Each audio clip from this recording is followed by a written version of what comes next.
Did you know the Ancestral Kitchen podcast has a thriving online community? Patreon members love our private group discussion forum, away from the noise of mainstream social media. In this group, conversations brim with ideas, recipes, humor, and thoughtful discussion of member questions. There's a bonus exclusive podcast where Allison and I answer member questions and talk more informally about our kitchens and our lives. This private podcast also includes after-show tidbits with guests, everything we didn't dare say on the main feed, and all the extra stuff we couldn't fit into the primary episodes. There's a monthly live chat where we get together with members, and afterwards the recording goes up in the private podcast feed for members to listen in later. Come and be a part of a group that will befriend, encourage, and support you and your kitchen endeavors. We'd love to have you join us. Find all the details at ancestralkitchenpodcast.com. Today, we're bringing you an episode of the podcast that originally went out in 2022. It's about fermenting, but fermenting with a twist. Fermenting your kitchen waste to make microbe-rich compost that, as I know from personal experience, will transform the plants you grow. This fermentation process, called Bokashi, can be done in the house. It has no smell, and neither does it attract flies.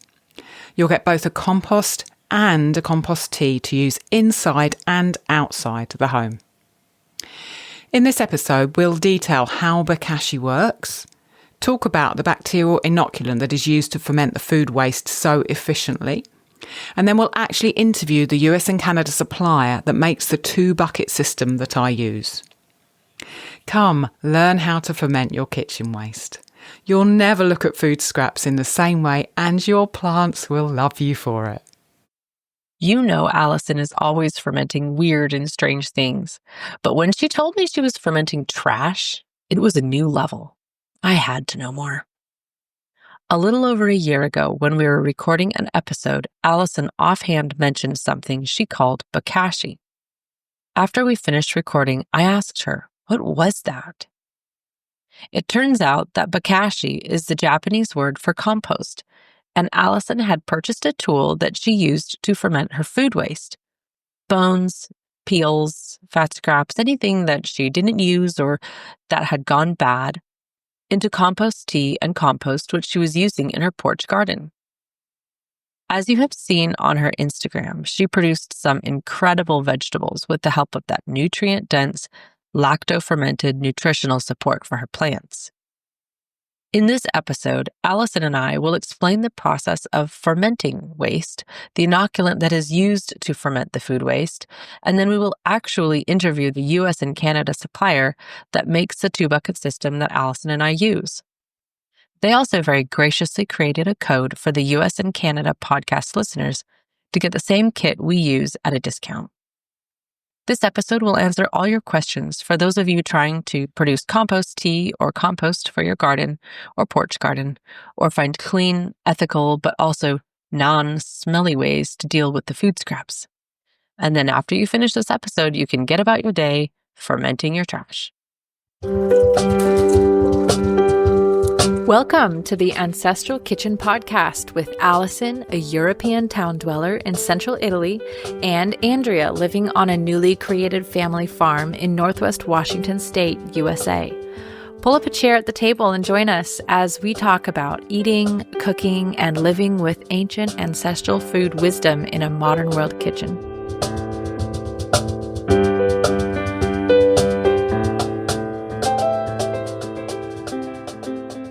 Hey, Allison, how's it going over there? Good, Andrea. Feels like a long time since we spoke. Lots of podcast work going on, but I'm glad to connect with you again today. Yeah, no, this is awesome. We have finally gotten rain over here. Wow. Late for us. I mean, not unheard of, but later than usual. So it's been rainy and sloggy outside, which is kind of nice because Hannah and I started doing gaps. And as you know, you basically live on soup. for a while. And it just feels so right. Like it's rainy, it's cold, and it's all we want anyways. We don't even want anything else. It's not quite there yet here. The sun is absolutely blastingly warm this afternoon, but it's really foggy in the mornings, and the new olive oil is here, and the grape harvest is over, and things are certainly turning. So I'm feeling it. Have you had your breakfast yet this morning? Yeah, I actually had soup. Everybody, I got so many messages on Instagram because I posted a picture of soup and I said it was breakfast soup. And I just meant I was having soup for breakfast. But everybody was like, what is breakfast soup? And I was like, well, soup that you eat for breakfast. So I realized I should have probably defined it better when I shared that. But I am finding how incredibly convenient it is because you chop, you dice, you mix everything up. You don't have to saute anything for gaps because it just all boils. Yeah. But everything goes in the pot and we can start it anytime during the day. And then we leave it on the back burner on a low simmer. And in the morning you wake up and walk out and there it is, fresh, hot, warm soup. Yeah. And I put sour cream in mine, like right in the middle. We're on stage 2 right now. So a little extra dairy coming in, and then a handful of sauerkraut. It's pretty much a perfect breakfast. So sounds delicious. Yeah. Wow. And it was really good. Like there's beef from my neighbor's cows and turkey from our turkeys, and broth from roasting one of our chickens. And what else? Shredded carrots. Pumpkins. We went to a pumpkin festival or not a pumpkin festival, but just like a fall festival. And there's this huge pumpkin that the chef had carved this face into. And he was there carving it when we were there, kind of like as the entertainment a little bit. And there was these giant chunks that he was pulling out of the pumpkin, to make the face.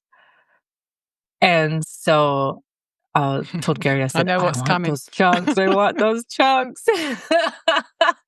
You would have done the same thing, Allison. Because they're probably just going to go in the trash, right? Yeah. So it was like at this big resort, and what are they going to do with it? Like they're not going to use it in their kitchen. They probably can't even legally use it in their kitchen. So, Gary asked him, hey, can we have those? And he was like, yeah, sure. That'd be great. Enjoy. Nice. So now you know what's coming next, Allison. We put some of that into the soup, but then we're blending the rest of it up for what. Stage 3 pancakes. Yeah, pancakes. Wow, you've got to keep enough of that. You've got to make them really big as well. I told Hannah, I was like, you know what Allison said? And she was like, of course Allison did that. She tried to make it as big as she could. I couldn't help it. I did so many of them that by the time I could have made one in one of those big paella dishes that you see in Spain that feeds like 80 people. I reckon I could have made a pancake that big. Yeah, I can just see you get the spin, and then flip it over. The crowd goes wild. Did you eat, Allison? Yeah. We had beef heart, and it's just so wonderful. We cooked it last weekend. It's today's Thursday, and I kept a lot of it in the fridge afterwards, but I also froze a chunk of it, maybe like I don't know, a fifth of the heart. And it comes out of the freezer so well. You would never imagine that it had been frozen.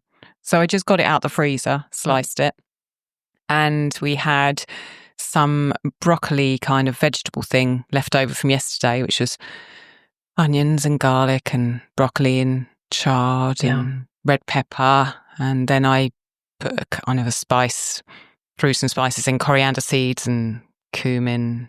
And I put some of my ginger bug in it. I've taken to doing that recently. And some other spices. And that was left over from yesterday. Oh, it really makes a difference. I don't know why. It's better than just grating fresh ginger in, and it's in the fridge all the time, so it's just there. No, I was just thinking that. Like, that would taste even better. I mean, fresh ginger is great, but fermented, it pops more. So that was cold, but was nice. And then I had sourdough spelt, or I've had sourdough rye, with lard on, some salt on the top, and some sauerkraut. That's really perfect. Good. Yeah, Sounds really, like we really both nice. had a good kind of fall lunch. Indeed. Yeah. So do you have... I've got something to read Yeah, I was going to in ask if you front had of that. me, and it's Yes. staring at me in front of me. I want to turn my computer off and just concentrate on talking to you, so I'm going to read it. It's from someone who is a listener and who is also on Instagram. Her handle on Instagram is Wolf Daughter Darling, and her name's Esther. And it's just such a wonderful thing, and I felt I resonated with it, being the person, who's half of the podcast, let alone someone who's listening. And I wanted to read it. And so Esther nicely said we could. And so thank you very much for saying this, Esther. I will read it so people can hear. She says, I've been lovingly binging every episode of your podcast, and it is marvellous how much impetus it gives me to trudge through the awkward bottleneck of shifting actions to align with long-held values. It's so painful feeling like a hypocrite and experiencing that dissonance of how I wish to feed myself and those around me, yet the debilitating challenge it is to actually cut and run from convenience and the efficiency economy of industrial food networks. I have a long way to go. I'm only just starting, but your presence and pod has truly given me a crutch to return to when I find myself feeling overwhelmed. At the end of the day, my body has brought me here, clearly and lovingly showing me what is aligned and how to live with integrity and joy and sovereignty. Thank you for what you're doing. And just, I really felt for that, because I recognise that dissonance of feeling like I want to do this, but it's so hard. And if one of our episodes can just give a little help to smooth over that dissonance and give the impetus to move past it and move on with it, that brings me a lot of joy. Thank you ever so much, Esther. Yes, that was well said. And will listeners have your most recent interview by the time this episode comes out, Allison? No, I don't think so. I think it's going to be after this one. I feel like when you talk in that interview about making everything accessible to everyone and all of us feeling like we're part of it, that she kind of touched on that nerve right there. Like, I don't want to be a hypocrite. In my head, this is how I want to live. In real life, this is where I'm at. But that's part of just recognizing that you're not a hypocrite. You're on the path, You're feeling it, I think it's so easy to use what we have around us in our modern day society to push those uncomfortable feelings down, Right. We could just go shopping or eat or watch television or do something that's even worse for us. And actually feeling those feelings, once you're there, that is such a big part of the change. You're no process. longer oblivious. You're not in the ignorance is bliss stage anymore. You're in the knowledge is power stage. That was very well said. I'm really glad that that she said you could read that. Yeah. And if you guys have thoughts also on the pod, drop them in the reviews on Spotify or iTunes. It's insane. Now that the more I'm learning about podcasts, how much of a difference it makes to a podcast. Like, if you have reviews. So yeah, drop them in there. And Allison and I, we read, we screenshot, we send them back and forth to each other. Yeah. We see them all and they mean a lot to us. So don't think that they're just going some mindless place where some like staffer, Allison or your staffer is going to check it for you. No, it's me and Allison checking it. We're like, I have mice that do it in the night. Yeah. Oh, that'd be nice. All right, Allison. What's next? Let's move on to today's episode. Yeah. If you've been around ancestral food for very long or listened to the podcast for just a few episodes, you know liver is a superfood, and Allison and I both love it. You're looking at a food packed with vitamins A, K, a broad spectrum of B vitamins, CoQ10, bioavailable iron, plus many essential minerals. Liver is your first stop when seeking to gain energy and restore your health. Not only is it a delicacy and staple of traditional diets, it's the first thing most animal predators go for when they're hunting. Are you looking for a good way to work liver into your daily life, but getting it on the table just isn't happening yet or as much as you'd like? Or maybe, like I went through earlier this year, you're pregnant and you're pretty sick and not much food is staying down. This is where liver capsules come in. Allison and I are both supplementing our ancestral diets with liver capsules from One Earth Health. We get all the incredible benefits of liver, even when we're on the road, or preparing non-liver meals for our family, or we just can't get a hold of a liver, and the sourcing and preparation has all been handled for us. One Earth Health produces nutritious organ capsules from 100% grass-fed, New Zealand-raised cattle. Support the pod by purchasing through our link. You'll get 15% off your first order and 5% off subsequent orders. Go to ancestralkitchenpodcast.com/liver or check the show notes. Let's talk about what we're actually going to talk about. So, Allison, you've mentioned this before, Bokashi. And the first time you said it in passing. And I was like, what did you just... I'm sorry, that is a word I don't know. And then I think I asked you about it after we recorded. I don't even remember when that was. And then we talked about it more on another episode. I don't remember if it was a Patreon episode or a regular podcast episode, but it's such a brilliant way of using food waste. And I know you love fermenting, but you're taking a little bit far with fermenting your trash. However, it's the next step. I love that. I love that you do that. So maybe you can say a little bit about what Bokashi is, explain it how you explained it to me, and we can tell everybody all the good stuff that we have for them. Yeah. Okay. Sweet. So, Bokashi has filled a number of holes in my life that I felt that dissonance around that we were talking about from Esther. I have a very small garden that is container only. I don't have any soil access to the ground. And I love to garden in the little space I can do that in. And on our second year being in this apartment, I bought bags of compost to put in my pots.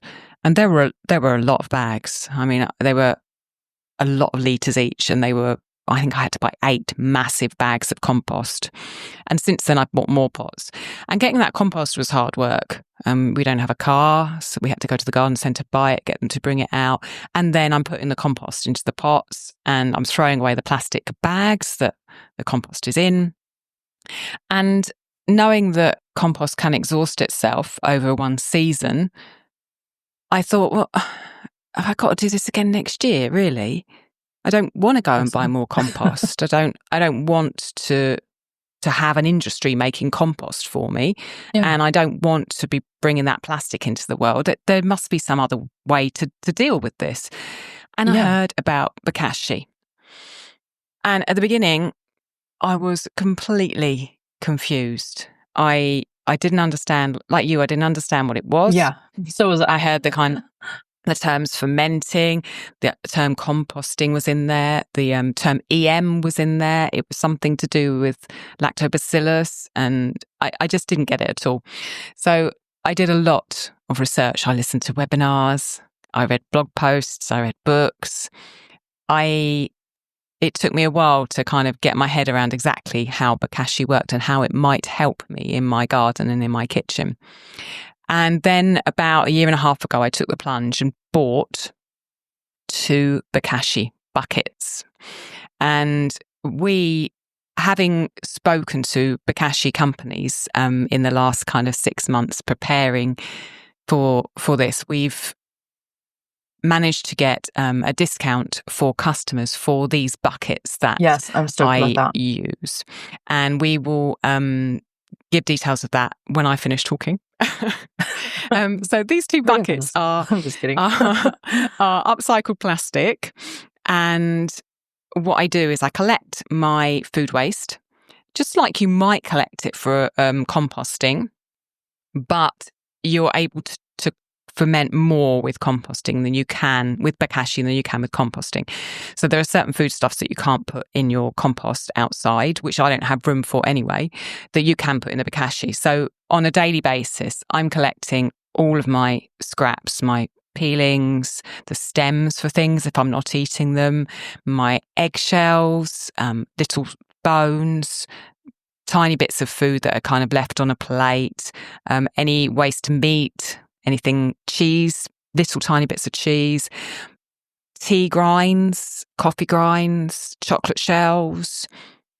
Oh, it just goes on and on. All of that I collect, and at the end of the day, I put it in this bucket, and I then sprinkle a bran over the top, which has been inoculated with something called EM, which we have an interview a bit later on, which is much more scientific than my home talk here, which will explain what EM is, because that was hard to get my head around to start with. So I sprinkle that on, squash it down, put the lid back on my bucket, and then do the same over and over again. So I get layers of kitchen waste, a little bit of bran, kitchen waste, a little bit of bran, till the bucket is full. The lid then goes on, and that bucket stays for 2 weeks to complete its fermentation. During that time, the collecting and the fermentation time, I have a little spout, a spigot at the bottom of the bucket, which drains something called Bokashi tea, which I dilute and put on my houseplants and put on my plants outside as a kind of a natural fertilizer. When the 2 weeks are up, that bucket's been put to one side for 2 weeks. Of course, I've got two buckets. So I start with the second one, carrying on with this process while that first bucket is doing its 2 weeks of fermenting once it's closed. Ooh, I see. It's an anaerobic fermentation. So you put the lid on and no air's getting in there. And then after 2 weeks, that Bokashi, which is a Japanese word, is ready to put in soil. In my case, in soil, it can go on a compost bin, and it's accelerated compost to help you with your compost. I don't have the space for compost bins. So my Bokashi then goes into one of my pots that doesn't have any plants in. I dig a big hole. I literally dump the Bokashi in the hole, and I can still, at that point, see what the food was. I can still see bits of eggshells. I can still see, that's a carrot top, or, that's a kind of a peeling of a pepper or something. And I mix it all in. So the soil is in contact with the Bokashi, and the Bokashi is in contact with the soil. And then I leave it. And you can leave it, I leave mine for 6 weeks at least. You can't plant in it straight away because it's too acidic at that stage. But after 6 weeks, basically that's broken down. And so when I started this last year, I did that. And it has enabled me this year to not get any more compost at all, to not have to buy any soil for my garden at all. I've got refreshed, renewed soil that's full of nutrients. And the vegetables, this is why I think we talked about it on one of the other podcasts, the vegetables that I've been getting from that Bokashi infused soil have been amazing. My beetroots... Yeah. I was just using them as chard for the first, for about 6 weeks, 8 weeks before I took the beetroot out. I was just getting loads and loads and loads of chard. And then my beetroots are huge and they taste amazing. My carrots are better. All of the vegetables that have grown in that soil this year have been far better than the vegetables that I grew the last year. And I spent no money on it at all. No money on that soil. The Bokashi itself sits underneath my counter. The buckets sit under my counter because they're sealed. They don't have any smell. They don't cause me any problems. I don't have to take my waste and put it elsewhere, which is what I was doing before, is taking it out to a kind of a town organic recycling place. It's all just, it's this wonderful, and you'll hear me talk about Jassa, when I talk with Jassa later on, the lady who knows about this stuff incredibly. It's this wonderful cycle that, I'm growing my veg, and then parts of my veg are going back in my Bokashi, and then that's fermenting, and then that is going back in my soil, and then I'll grow some veg, and then I'll do the same thing. I've got this sort of life cycle in my kitchen that is closed and wonderful. Yeah. And it's brought me so much joy the last year and a bit to see where my waste is going, to know that I'm doing good things with it, to know that it's a fermentation process, which is just fascinating and amazing, and that it's back in my garden, and all that lovely, green shining foliage that's sticking out above the soil is getting all the nutrients from that Bokashi. It's just, it's absolutely wonderful. And that's why I wanted to do an episode on it. Yeah. Well, I was really, really stoked when we started talking about it. And you had said, well, Andrea, you have chickens, so maybe you wouldn't use one. But I was like, yeah, but I want that Bokashi tea. So then, then the more I started thinking about it, for one, like you said, when you're in town, what you have to either out here, you can get special compost trash bin, and then everything just sits there and goes to some municipal composting type thing. So you're not even getting the use of that waste. When you go to a farmer's market and you're carrying home your veg or whatever, it's kind of nice to know that every little scrap that you got is going into your property in some way. But also, I remember when we lived in Virginia talking to the farmer, and he was saying how people buy these bags of compost that are, in his opinion, they're already inert. They're dead. And he was like, a lot of times that compost isn't even really living soil. A lot of times when you buy industrial compost, excuse me, what does that call? Then they include human waste, which isn't the end of the world, except for the fact that most humans are consuming pharmaceuticals. And then the pharmaceuticals turn up in the compost. And I was like, well, that's the biggest problem I had with buying compost was that it's all got peat in it. In the UK, there's really been a big push to have peat-free compost. But when I spoke to the gentleman at the garden centre here in Italy, he was like, peat-free? What are you talking about? Well, obviously he didn't say that. He didn't have a slightly Cockney English accent. He said it in Italian. Peat-free? But he didn't know what I was talking about. And I just was like, I don't want to buy compost that's got peat in it. Peat is such an incredible carbon sink. And it's just horrible. So that is wonderful. Hey, you washing the dishes. Been there. You've heard Allison and I talk over and over about her love of rye sourdough bread. Well, I might actually call it an obsession, but that's neither here nor there. Now you can make Allison's rye sourdough in your own kitchen with her as your teacher. And she's a really good teacher. Rye is economical, it's delicious, and full of nutrients and low in gluten. There's a reason why it has been a darling of bread bakers for centuries. Make it into sourdough, as Allison will show you in her course, Rye Sourdough Bread, Mastering the Basics. And you've got an amazing, tasty, and nutritious staple in your kitchen. It's traditional and it's nutritional.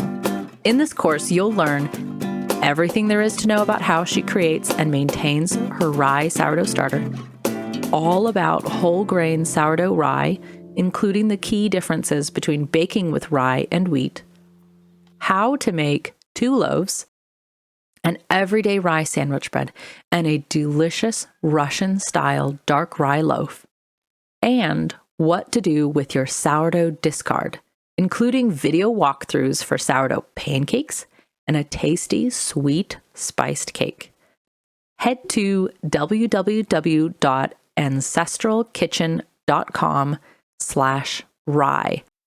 The company called Terraganics in the US sells the exact Bokashi bins that I use. Now, when I first researched, you can make Bokashi bins yourself. You can get old buckets, you can drill holes in the bottom, you can put something underneath to catch the tea, you can find a lid, you can do all this yourself. And I did look for some time into how to do that. And in the end, I just thought, I can't do it. This is going to be in my house. Yeah. And if there's a chance that I do it wrong and the smell of fermenting food waste is going to be in my kitchen, it's just going to be a disaster and I'll have spent hours on it. I'm going to go to the people who know what they're doing and have been developing this product for many years. And so that's what I did. And I'm glad I did, because the tea comes out like a dream. I just turn the little knob, the tea comes out, and there's never been any issue with smell at all. So this company, Terraganics, who are in the US and Canada, cover those two territories, have these Bokashi buckets. And their site is terraganics.com, TERAGANIX. We'll put links in the show notes. And they're giving listeners to the podcast 10% discount on the Bokashi bins. And also, if you go on there, you'll be amazed about kind of EM and what it does and the other products that they sell. So that 10% discount is available for any of the products on their website, including That's awesome. the Bokashi bin. The coupon code, the discount code that you use, you can just go to that website, and when you go to the checkout, put in the code AKP, all caps, stands for Ancestral Kitchen Podcast, AKP, and that will give you automatically your 10% discount. If you want to look for the bins that I particularly am using, I've got the Essential Bokashi Compost Starter Kit, which is 2 bins that are 4.4 gallons each and a bag of bran. And that's all that you need to do a kind of a non-stop ferment of your kitchen waste, because while one's fermenting for 2 weeks, you fill up the second one, then you empty that first one into your garden, and then you start with the first one again. So with that, you can do this continually through the year. And if you don't have enough space for that Bokashi in your garden, like me, you can give it to a local garden or a friend or your mum or anyone. Or whoever you're shopping from at the garden. farmer's market. I can tell you right now, they go crazy for it. Yeah, I exactly. think that's the one I'm getting, is the 2 bins. It's not here yet, but that's what I'm getting, is the 2 bins. So for somebody to understand these like 3 terms you threw out there real quick, Bokashi is a Japanese word for basically compost. Fermented Bokashi compost is kind of what you're producing. Yeah, that's correct. The bins are the crock that you're fermenting in. Yeah, correct. And the EM, or the bran that you referred to, is kind of like koji rice, where it's like... Yeah, it's something that's been grown on a bran rather some than... kind of a carb that carries the bacteria on it. Yeah. And can stay dry and can stay in a bag, and you can sprinkle it in to re-inoculate. So it's kind of your SCOBY, if you will. Correct. That you just keep adding in. So just so people understand, because I was so confused when you first started talking about it. I was like, what? Once you start going with it, it's like riding a bicycle. You're like, how was I ever confused by How this? did I ever... I know. I'm so excited too, because...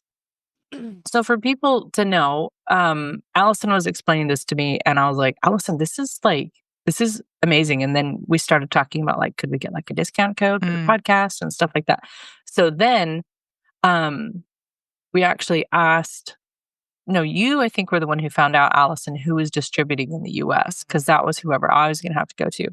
So it's this product and this branded brand that each country can have somebody who ships it out there. And in the usually if you find stuff in the US, it's like the US and Canada, because we're pretty similar in terms of shipping. So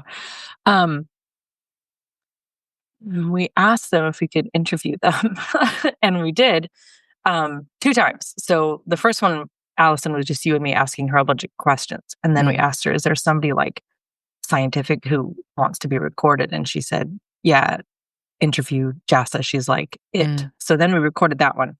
But when we first talked to Carolyn, I was interested to see how I could use it on the farm. I don't think she knew I had a farm when we first started talking, No. but right away I started hearing her say things and I was like, I immediately knew where I could apply it. So when she was saying, oh yeah, because I didn't realize there was bran until we were talking to her and she goes, yeah, you sprinkle this bran on it. And I was like, wait a minute. Immediately I was like, I could put that on the ground in the chicken pen, right?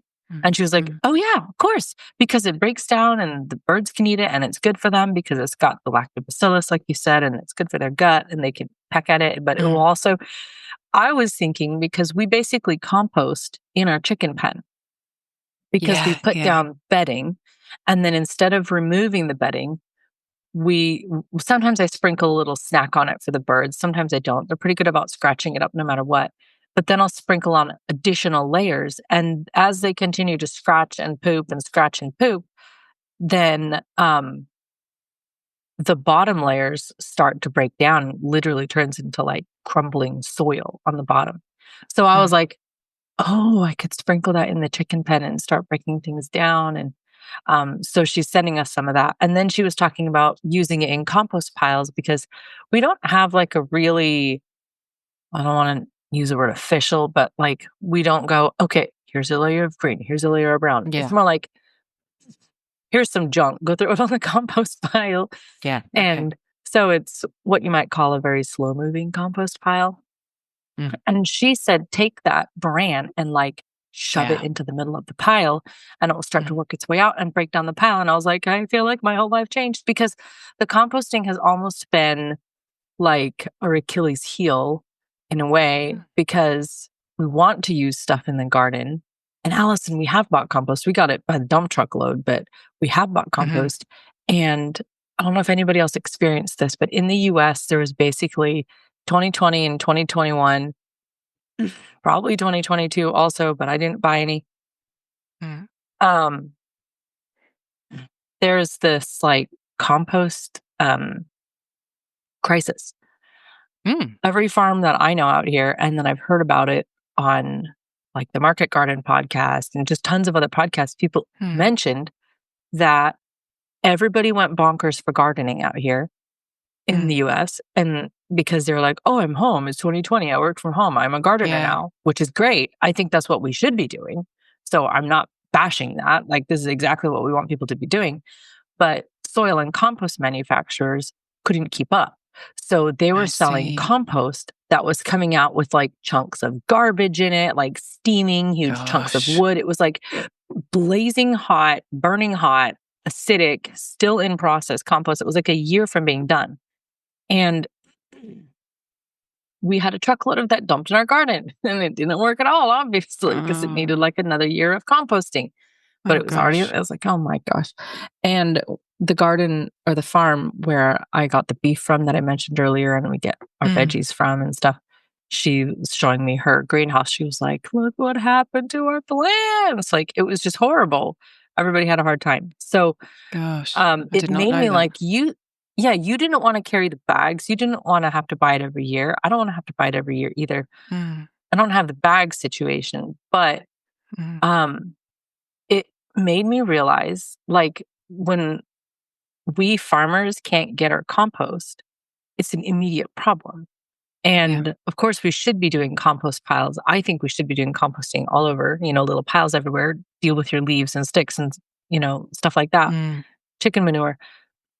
But with the Bokashi, I just feel like, oh my gosh, there's so much more I can do. And it's so much faster. I'm really excited it's not to see. as scientifically complicated for me, the end user. Yeah, I'm really excited to see what happens in your space with it and what you think of having it in your kitchen, because I think you're going to adapt to it like super quickly because it's so... I already know I am. It's just so easy. It's just so easy. We already have a 5-gallon bucket by the back door where we throw scraps and then they eventually go out to the birds. But the birds don't even actually eat all the scraps. Like, they don't love any peels, like melon peels, squash peels, onion peels. They're not into that. They can't have avocado. They can't have citrus, so they don't get that.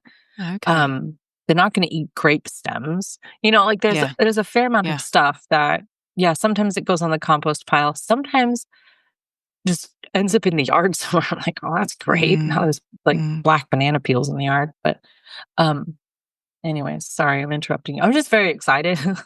Do we want to roll the tape with Jessa? Because that was a really good conversation, and it helped me understand the science a lot better.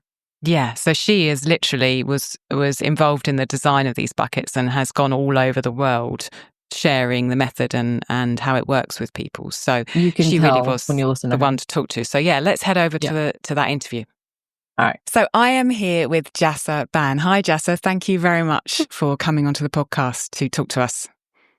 Thank you for inviting me. So Jessa is a Bokashi whiz who currently is working for Terraganics, who is the company who sells the Bokashi buckets we've been talking about in this episode. And they sell much more. Go over to their site and have a look. But Jessa also used to work for Scasa, which is the company that design and make the Bokashi system that I use myself. And I remember when I first came across Bokashi, I was just overwhelmed by what it was, what was involved, how it worked. So I wanted to get Jessa on to fire some questions at her because she's the expert and hopefully demystify everything and simplify the world of fermented kitchen waste for all of us. So are you ready for me to fire the questions at you, Jessa? Of course I am. Thank you. So first one, simple question. What is Bokashi? So Bokashi, actually, the term means that it's a Japanese word for fermented organic matter or fermented organic mass. But also Bokashi is also a process, composting method, that's an anaerobic process, and it's fermentation. So the benefit of Bokashi compared to traditional composting is we are actually using organisms, we are fermenting the food, and we're also speeding up the process. Okay. And the thing that's kind of fundamental to that fermentation, as I learned, is something called EM. Can you explain to us what EM is, first of all, and then how it works in Bokashi? Of course. So EM stands for effective microorganisms. They were discovered or developed by Dr. Higa. He was actually a professor at the university in Japan. And that means that those are natural microbes and bacteria that are found in the environment. And they together form a colony or like microbiomes, and they're key to good personal and environmental health. Why are they crucial for Bokashi composting is because they're actually the ones that start the fermentation process. So EM or effective microorganisms, you can find them in the soil. They help improve the soil. They make nutrients more accessible to your plants. That is very important when you put the compost or the Bokashi mass in the ground. And also, they increase the number of diversity of microbes in the soil and speed up the decomposition process. Okay. Can you explain how those microorganisms are put into the Bokashi? Because I remember thinking at the beginning, do I spray them on? How do they get in there? We have something that is called Bokashi bran. So that is the environment in which Bokashi, basically effective microorganisms live in, and you just sprinkle it on. So basically how you use the Bokashi bucket is that you put on a layer of organic waste, usually that in the kitchen that is food.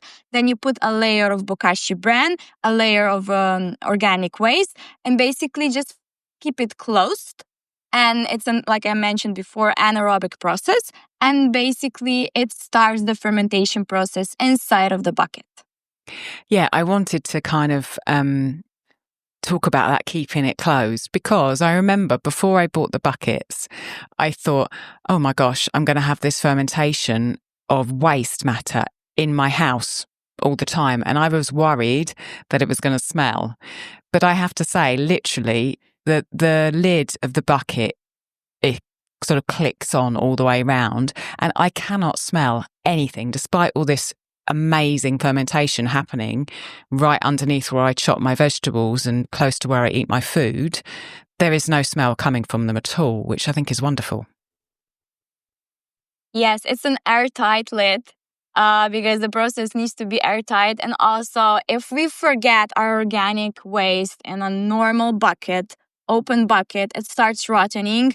And we usually think of that smell, and it's completely different. It's not that smell. This is the fermentation process. Think about beer, for example. Yeah, completely.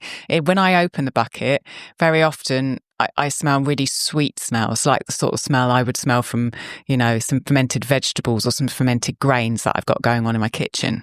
It's lovely. Do you love oats? Want to try your hand at a traditional Scottish oat fermentation? Suans is just that. It was made in Scotland for centuries and will give you both a creamy, easy-to-digest porridge and a tangy probiotic drink. My video course, Suans, the Scottish Oat Ferment, over at the Fermentation School, will guide you through everything you need to know to create these two ancestral foods in your own kitchen, no matter what equipment you have. Head to ancestralkitchen.com/Suans, ancestralkitchen.com/Suans, SOWANS, or click the link in the show notes to get a 10% discount automatically applied.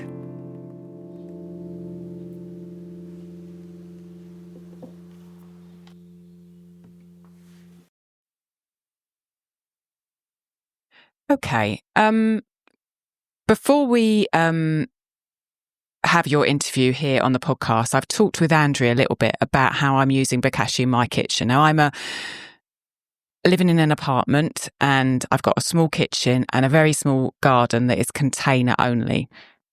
But a lot of people who listen to the podcast are right at the other end of the scale from me household-wise. They have large setups like homesteads and they have grounds and they already have a compost bin going outside, which I don't because I don't have room for.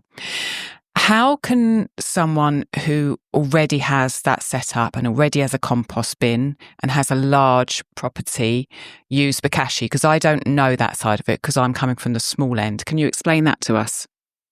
Of course. Bokashi buckets, they come in very different varieties. You can have in your kitchen a larger bucket. You can have a smaller bucket. Basically, Bokashi as a bucket is just something that helps you collect and ferment organic matter in your kitchen. And we think that we produce a lot of food and a lot of organic matter, but actually the fermentation itself reduces the volume of organic waste up to 25%. So you can actually fill it up for quite a while. And then if you have a traditional compost outside, you can put Bokashi on that traditional compost and additionally treat it because the fermented mass that you get outside of the bucket, it's called pre-compost. So it's not exactly compost yet. So you have different ways how to treat it. One is with traditional compost. The second option is especially if you have a large garden, if you have a big property, you can go and you can see what parts need to be more fertilized. You can dig a hole, you can put it in the hole in the soil, and then after like 14 days, it completely decomposes and you have organic matter with microbes that will do the work for you in the soil. So basically, the bigger the property, the more you can use Bokashi because small apartments, if they have like a small garden, then maybe you will have one full Bokashi or Bokashi bucket every month. And your garden needs just maybe 2 Bokashi buckets per year. So sometimes people then put it in organic waste or they use it, they give it to their neighbors, their family, and so on. So the bigger the property, the more you can use. Yeah, I agree with you. So we've got 2 buckets and for my little garden with my containers, I just use 2 buckets because I can't move all of the plants. Some of them are, small trees, so I can't move them every year. So really with the containers that have my annuals in and my vegetables, 2 buckets are enough for me to fill up the small containers I have. And so now what I'm looking for is where else, like you said, can I can I give my bokashi to? There's a local community garden, and I'm hoping that I can carry on making bokashi through the year, because it's so easy, and it feels to me like a better thing to do with my waste than put it in the kind of council municipal organic bin. So I'm hoping I can send it to them. And it's interesting what you say about the larger properties, because I automatically think, oh, they're going to have a compost, they're going to put their waste in there. But your idea of, well, there might be a bit of the property that really is not so fertile or hasn't produced so well. So actually, just like I'm doing in my containers, you can dig a hole in there and put the bokashi straight into the ground and leave it, and that will rejuvenate that particular area, as well as then you've got the option to put it in the compost as well. What does it do to the compost? Does it speed up the compost? Does it change the fermentation of the compost? Do the EM bacteria kind of proliferate in the compost? What happens?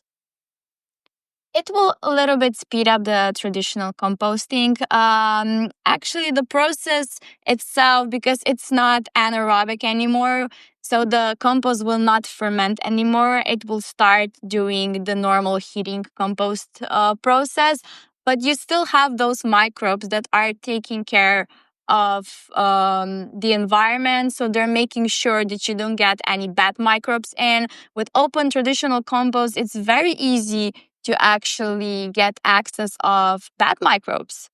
Mm-hmm. So like we know E. coli, salmonella, and stuff like that. So what EM does is they kind of neutralize, or like they're fighting the pathogen microbes. So basically EM, if you put it there, it will help make the environment healthier, a little bit speed up the process, but there won't be no fermentation anymore. So we're just making it goes back to traditional composting. But they don't interfere with each other. I understand, but it kind of enriches. Yes. Mm-hmm. Yeah, okay. And of course, the other thing is the bokashi tea, the stuff that comes out of the bottom. Now, my 2 bokashi buckets make so much tea that I can't keep up with it. I'm feeding my house plants with it, and I'm feeding my vegetables and my plants outside with it. But you need so little of it to have a big impact. And so I'm then using the rest and I'm pouring it into my drains, because it's then introducing those EM goodies into my drains around my house as well. And if I had a bigger property, I would be able to use that tea to make a drench or a feed for all of my vegetables for the whole place. You know, at the moment, I've got so much of it, I can't keep up with it. Okay. Talk to us about the rules and how it works, because I also remember at the beginning thinking, can I put this in? Can I put that in? And there are some benefits to bokashi. You can put things in it that you can't put in a traditional compost. So can you explain the process and what the rules and what you can put in are? Yes. The most optimal way to use bokashi is that you cut larger pieces of food waste into smaller ones. You can put in basically all the food waste. You can also put in some food leftovers, but it's not the optimal that you put processed food in it, but you can also put some part of that. Definitely vegetables, definitely fruits. You said you produce a lot of liquid. That means you're using a lot of fresh vegetables and fruits, like just the peels and the leftovers. So you could put in dairy, you could put in the citruses. You cannot put that on traditional compost. It's not advised because they can have a lot of pesticides. You can put in meat. That's also one thing that's not put in traditional compost, because especially chicken meat can have salmonella, and then you contaminate the whole compost. You can put that in bokashi because you have microbes that are basically pulling on the good side, I would say. And, bones, they will not decompose. You could put small bones in, but not advised. They're not going to decompose in the fermentation process. And you can also put in fish. So as I mentioned before, you put in a layer. That means you prepare breakfast, you put in a layer. You put in a layer of Bokashi bran, you close it, you keep it airtight. You have to ensure that there are anaerobic conditions. And then again, you prepare lunch, you put in another layer of organic waste or food waste, another layer of Bokashi, and so on and so on and so on. And the fermentation process starts right away. So with the first layer of organic waste in Bokashi, the fermentation process starts. And you can fill it up for weeks, or me, when I lived alone, for basically months before it was actually full. But you have to drain the Bokashi liquid regularly. So usually it takes like 5, 6, 7 days for the first drops of liquid to come out. And then just every few days, just check, drain the liquid. And as you mentioned, you can use liquid as a fertilizer. So you can dilute it with water and water your plants, your garden, grass outside. And the extra liquid you can use as a drain cleaner. Yeah, which is what I do. So, yeah, basically the only thing that I don't put in is my big bones. So very often Yes. I make stock with my bones, and some of the little chicken bones, they're virtually broken down because I've had them in the pot for a day cooking. And so some of the little ones I put in, but my big bones I still put in the municipal kind of waste, organic waste. We don't really have much leftover food. We tend to eat everything, but sometimes I've got a little bit of leftover cooked food. So sometimes I put that in. But I put in, I'm putting in eggshells every day. I'm putting in vegetables. I'm putting in fruit. I'm putting all my peelings. I'm putting in all the wastes from tea. I make loose tea quite a lot. And so when I've strained my tea through a tea strainer, I squash the water out of it, and then I'll put my tea leaves and my kind of bits of herbs that I've made my tea with in there as well. I think it's quite surprising to people who are used to doing compost only that, you can put the meat in there and you can put the dairy in there. And it means that you've got far less waste. Virtually everything from my kitchen goes into my bucket. It's just wonderful. What I wanted to also say was I've got a little kind of container on my surface. So I put my waste into there, and then maybe once a day I empty that into my bucket, and then I cover it with the Bokashi. And the buckets come with a kind of a pusher. So you push it down. And what you're saying is completely true. It reduces in size. So I'm putting the layers in. I'm thinking, perhaps it might be full next time. But by the time I come back to it, I push down, my new waste that I've put in, and it really does reduce underneath. So you can get far more in the bucket than you think you can, because all that fermentation is happening and the liquid's coming out and it's reducing in size, which is lovely to see. Okay. When I looked on the Skaza YouTube channel, and you told me about a video on there, which was set in Dubai with a community using the Bokashi. And actually the lady in there does the same thing. She has like the Bokashi daily, where she puts her scraps in and then she puts them in her bin. And I know personally you've got a lot of experience all over the world using Bokashi. How do you see, from the projects that you've been involved in, Bokashi making a difference to the current crisis we have around climate and food? Yes. It goes all the way to waste management problems, food crisis.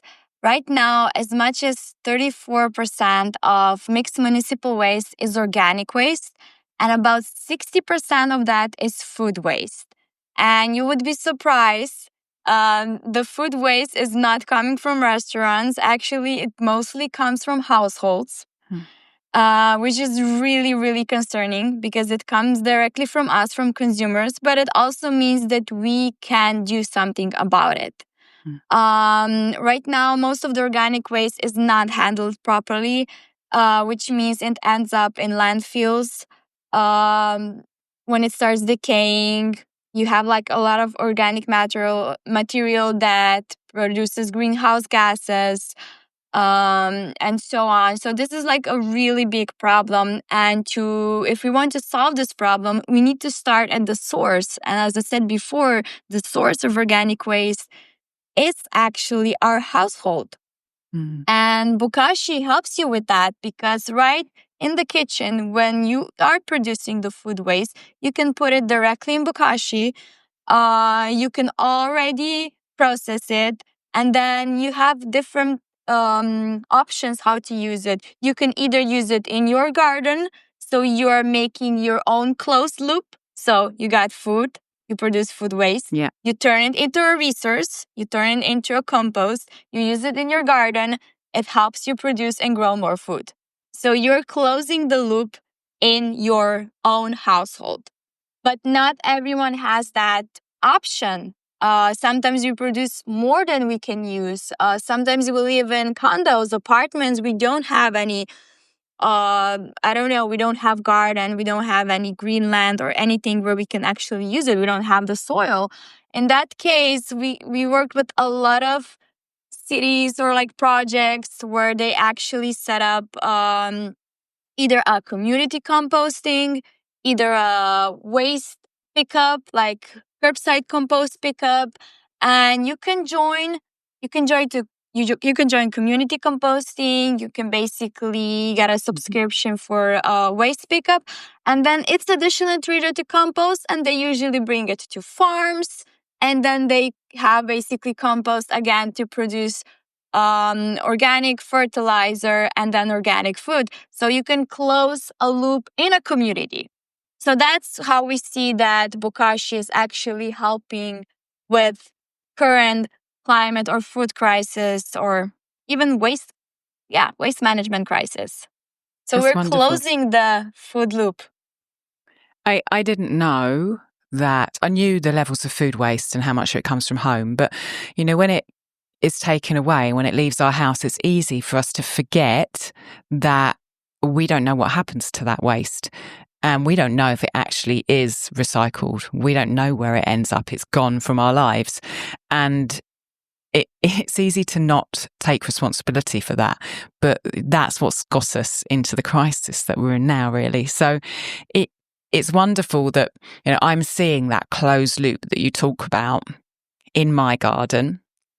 I'm eating things that I've grown, and then I'm chopping them, putting them in Bokashi. I'm letting it ferment, and then I'm putting it back in my soil so I don't have to buy new soil.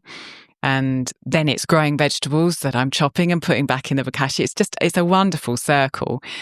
But then to take that wider, as you're talking about, where, curbside pickups and community kind of composting, and then that going to farms. So then farms get the benefits of all those microorganisms from their local community, and they need to use less inputs. And also the waste is not going into landfill. It just makes complete sense to me. I think the whole world should be doing this. I think you agree, don't you? Yeah, we totally agree. Yeah. Wonderful. Yeah, and also it's making it convenient. You're not just doing something good. Actually, Bokashi is convenient in the kitchen. Reduces the food waste. You don't have to throw your food waste out every second day. Doesn't smell. You can use it you can use the liquid. It just makes everything more pleasant. Like the cleaning of your food waste is just more pleasant because there's no rotting, there are no flies, no worms forming. Yeah, completely. It's a win-win. Is there anything else that you want to share that you think we haven't covered that's important to talk about? Well, I think we pretty much covered how Bokashi works, why EM is important. We covered how we're closing the Bokashi loop. And yes, maybe, as I already mentioned, we are addressing two problems at the same time and also making a convenient solution. So we're addressing the food crisis that we need to produce more healthy food, I would say.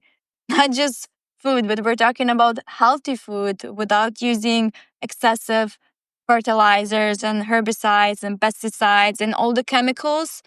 And on the other side, we're basically turning food waste, which is a big problem, it's a big percentage of our waste, into a new resource. So we're closing the loop.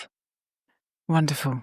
Thank you ever so much for sharing your experience, Jess. I really wish you much kind of luck and energy and fortitude to go forward and take Bokashi even further. Thank you. Thank you. Bye. That was great, Allison. That was a good interview. Yeah, she just knows so much. She's so enthusiastic, particularly about how you can, outside the home, it starts in the home. But like we said before the interview, if you've got a lot of this stuff and you haven't got the room for it, you can start sharing it. And it's amazing to think about the possibilities for Bokashi in our own homes, but also for the world. I know. You asked really good questions, and I hadn't even thought about when you got to the end and you're kind of like big scope, And it is true, though, like so many things where we always say we're changing the world one plate at a time or whatever. And all these really big, grandiose things do come down to just individuals wanting to and doing things differently. And this is just one of them, because when I heard her interview and then when we talked to Carolyn, of course, I was thinking about our interview with Nicolette Hahn-Nyman and reading her book and thinking about the mycelium and, I don't have cows, like I don't have cows on grass right now. And so these are all ways that we're contributing to that huge grand picture of just like nature being supported and improved, So when you get your bins, I want to see what's happening with your bins. Yeah. Will you share? What I was thinking was, so on your Instagram, you have the Bokashi highlights. So that's right. If somebody's listening, you could go to Instagram.com/ancestral_kitchen. That's Allison's personal Instagram. It's where I met you. Back when you had like 30 followers. Yeah. And me and my 5 accounts were 5 of them. Now you're the big leagues, Allison. But not yet. If you go there, look in Allison's highlights, and she's got the Bokashi there, so you can kind of see it. And then when mine comes, I'm going to take pictures as well, so you guys can see what's going on. Great. I'll post it in my stories, and I'll save it to highlights, because I know you and Allison, you and I both, like we really make a good effort not to be on every single day, which means we miss good stuff sometimes. So indeed, I try to make sure that if I'm posting something that I really want people to be able to get, that I save it somewhere, like a recipe or something. If you want to see the picture of my beetroot, go into my story highlight, because they are there. If you want to see the picture of the beetroot I pulled out of our crappy compost this year, you can't, because I fed it to the chickens. It was very pathetic. But maybe I should have got a picture so I could compare. Yeah, we could do a big beetroot, small beetroot thing. Before, after. Yeah. So gosh. If you're as excited as we are about the Bokashi and you want to get yourself some buckets, remember you've got a 10% discount from the podcast. The code is AKP, all caps, and the website is Teraganix, TERAGANIX.com. And like Andrea said before, when you get your bin, send us some pictures. Yes. Let us know what you're putting in it. And then next year, or however long it takes for your growing season to turn around, send us a picture of your big beetroot too. Or just send us a picture of your Christmas cactus going back to life. Yeah, that would be nice. With a Bokashi tea. Exactly. Yeah. I was thinking my houseplants are going to immediately benefit from this. Yeah, no, mine are too. Mine are definitely. They're improving, having that as a drink. And it's just a win-win everywhere. It really is. Yeah. Everybody loves ferments. Humans love them. Animals, plants. It's good for us. It's just a process that makes things so bioavailable and in that sense, more nutrient dense for us. So, yeah. Well, this was a fun episode. Thank you for coming along on the Bokashi exploration I started 18 months ago. Yeah. Well, I'm glad I finally understand, because all the terms kind of were throwing me off a bit. I was like, what? So this is fantastic. Cool. Okay, well, I'll All speak right. to you next time, Andrea. Okay, Allison. Have a good Bye. afternoon. Bye. Thank you. Bye.